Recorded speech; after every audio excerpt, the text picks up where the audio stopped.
What's up, dudes and dudes here, and my name's Scyushi, and we're back again some more Trove.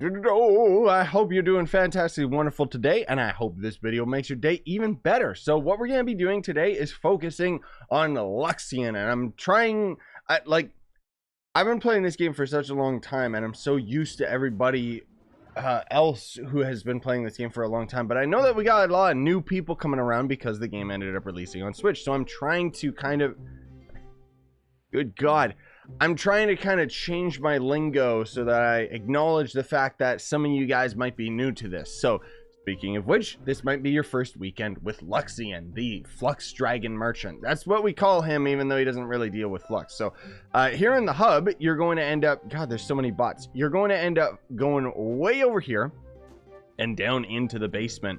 And this is where you're going to end up seeing this guy right here, who is kind of a rip-off artist. Like, some of the stuff that he sells you are really, really good, and then some of the other things that he sells you are just like, nah. Before we end up opening his inventory and I show you all of his items and stuff like that, though, I gotta let you guys know, if you're new to Trove, you can use that sign-up link down in the description, and then what's gonna happen is anytime you end up buying anything out of the cash shop, I'll make a percentage of that sale. It's a huge way you can help me, just with general cost of living and stuff like that. We've got a lot of sales going on in the store for this weekend as well, including stuff on dragon coins and whatever else. I don't know if that's affecting console players, but I mean, they're advertising it as if it is. But anyways, he's not bad. Not a bad inventory. So he deals in dragon coins, which I still gotta make like an updated tutorial on getting dragon coins and so on and so forth. I have plans for tons and tons of tutorials that I need to redo just because it's been a few years since I ended up doing them. But basically, for dragon coins, you'll end up having a challenge show up sometimes. There will be a quest that shows up in the top right. It's on like every hour it can show up. It doesn't always show up. And then basically it'll tell you go and defeat, you know, certain dungeons and certain Uber worlds, or go and do a parkour challenge or whatever. And that's how you end up getting dragon coins. It's a really, really big waste of time. It takes such a long amount of time to end up grinding out dragon coins. It's ridiculous. But the reason why, of course, is because they want you to buy all these boosters. They want to make them look tantalizingly attractive. So these boosters are just going to make it so that you get double your dragon coins up to 250. So if you gather 250 dragon coins while having this booster active, you're going to end up having 500 dragon coins, right? And then, of course, there's just the dragon caches themselves, which these big caches end up giving you quite a lot. You get a lot of dragon coins out of them. Technically, they can give you a gold dragon egg, but it's so freaking rare, dude. And then that's going to end up being a tradable dragon egg. But again, it's so rare, you're most of all just going to be getting the dragon coins. And then there's these right here. You can just get dragon coins for qubits, but generally, people on the Switch are going to be at the beginning of the game, so you can barely afford these. Anyways, sorry about the tangent there, guys. So there's going to be the Arcanium Crawler. This is...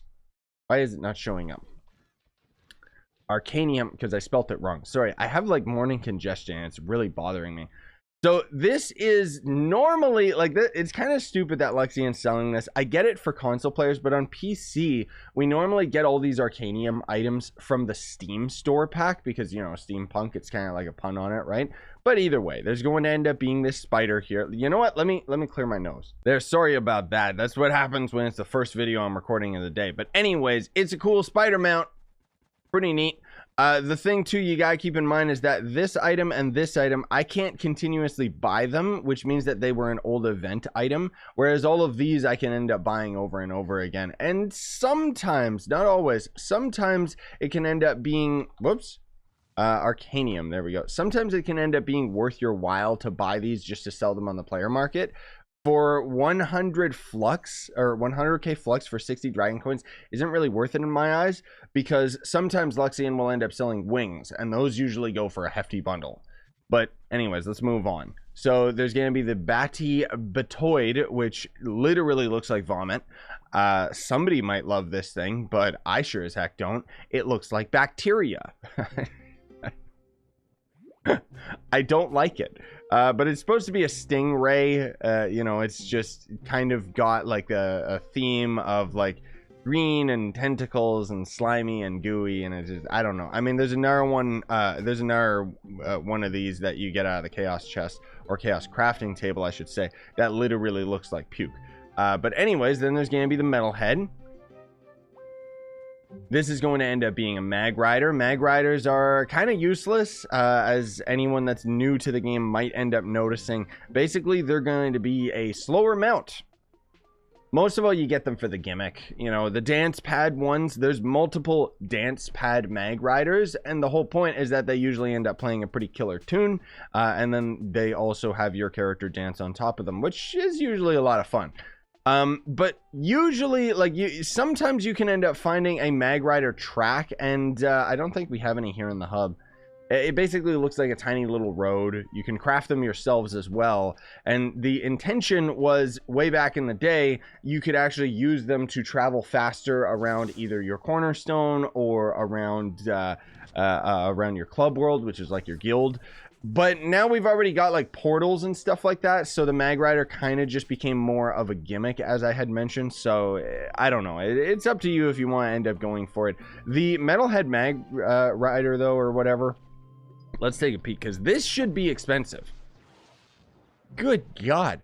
Yeah, see, this is a little bit more what I'm talking about. Obviously, it's not as expensive as I would like, but the whole point is that if it's already 185k, and this is, wow, tons of people have it, right? Because after Luxion leaves, these items slowly end up appreciating in more value, just because it depends how long it takes him to end up coming back. The Metalhead magrider, though, I guess I would recommend grabbing that if you guys want. So anyways, then there's this ally, which I miss my 99 red friends, 99 red balloons, get it? 1.5 crit hit. Obviously, you're not getting it for the stats. That's pretty much the entirety of allies. You're not getting them for the stats. You're getting them because you like them. I personally think that it shouldn't have the rocket booster on the bottom. It should really have the rocket booster inside going into the balloon, because that's how real balloons work. So whatever, I mean, either way, it's a balloon ally, so probably somebody's favorite again. Then there's gonna be the Foreboding Fowl. This I hate this thing because I hate the bouncing mounts. I mean, at least this one's kind of cute and stupid at the same time, just because he's such a fat bat, and when you jump with him, he kind of tries to flap his wings desperately trying to fly, but he's just so fat that it just doesn't work. Like, I think he's kind of adorable. I'm not the biggest fan. Excuse me. I don't know what's happening to me today. I think it's the heat. It's way too hot here. I'm not the biggest fan of the bouncy mounts, but I do kind of like this one just because it kind of looks so stupid. Anyways, now we're moving on to the items that Luxion will almost always have in his inventory. These always end up cycling out on a 2-week period. So Luxion's here for this week. Next week is going to be Luxion, which is a different merchant. And then the week after that is going to be Luxion again, and he's going to have a different inventory. The things that don't change out of his inventory, though, is the Style Stash and the Golden Dragon Hoard Soul. This swaps out sometimes as well. But anyways, the Luxion Style Stash is pretty much a beginner's trap. Don't get it. It's a waste of time unless you're a mastery farmer, because what this is going to do is give you a random seasonal event, pinata, or Luxion equipment style. So if you go to the style section, you can see there's all these different hats. There's all the different weapons and stuff like that. That's literally what this is going to unlock. It's just some random item, which could be really cool. More than likely, it's going to end up being really boring and lame. So don't go for them until you absolutely need to use them. There's just not much point. Metamatter is going to end up being a very useful resource if you're involved in the geode caving. I'm sure a lot of you watching this are already like, what? Geode caving is basically a completely separate part of the game. I'll kind of hop over there real quick. It's going to be in the Geode Sanctuary over here. And has it's so weird. It really is. Like, if it's your first time playing the game, this place just doesn't make sense. It's pretty cool the first time, I'll admit that. But basically, you'll be using Metamatter to over there you can incubate eggs that you end up finding in the caves, and then you can hatch them for allies that give you certain boosts. There's going to be a shop over there to craft and stuff like that, and then all the way down here there's going to be all of these portals that you end up going into.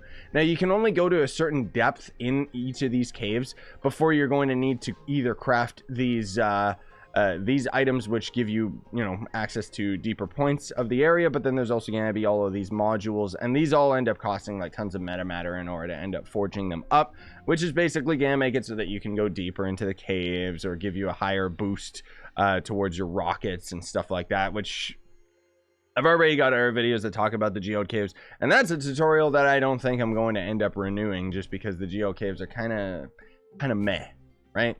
But anyways, that's what Metamatter's for. It's pretty much just a currency item that is used specifically for crafting and upgrading certain things within the geode area. And then there's the Golden Hoard Dragon Soul.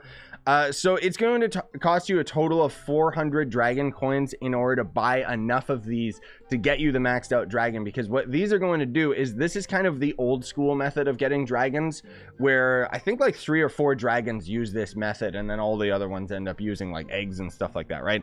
But basically, you'll buy one of these items, it's going to throw into your inventory, and then you're going to consume the item, and that's going to slowly work towards your Golden Hoard Dragon Ascension badges. So you can see this, you need 1, and then you get the helmet, 5, and you get the ally, which is a pretty decent starting ally, by the way. It gives you like a lot of physical damage and so on and so forth. But more and more and more, you'll end up getting a bunch of different dragons, you get a bunch of different mastery, you get a bunch of different stats, because dragons themselves, when you have a dragon, it gives you a bunch of passive stats regardless of if you're equipped to the dragon, and that's pretty much how you get super duper strong in the game, is just slowly getting them all over time. But anyways, the fully maxed out Luxion dragon is going to end up being, where is he? He's not in legendary. No, he's in ancestral. That's it. He's going to be right here. So this is going to end up being the fully maxed out dragon. There's multiple forms of this as you consume more and more of the souls.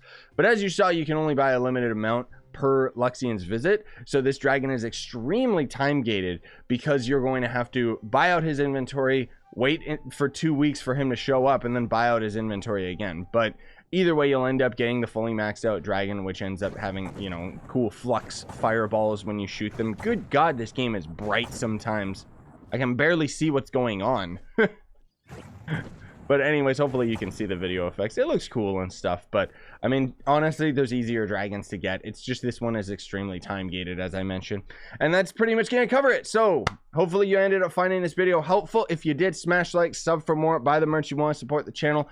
I know those of you that have been around with the channel for a while are probably like, this is a pretty long Luxion video, but I need to try and kind of get back into the feel of things. I need to start explaining things as if there's new players, because we've got a lot of new players. So if you're confused about anything about this game, I've pretty much already got a tutorial on it. The only thing that I need to make the more modern tutorials for is just because some of the stuff in my older tutorials is out of date. Not much though. Honestly, this game has not really changed that much over the years. But anyways, stay up, gamers.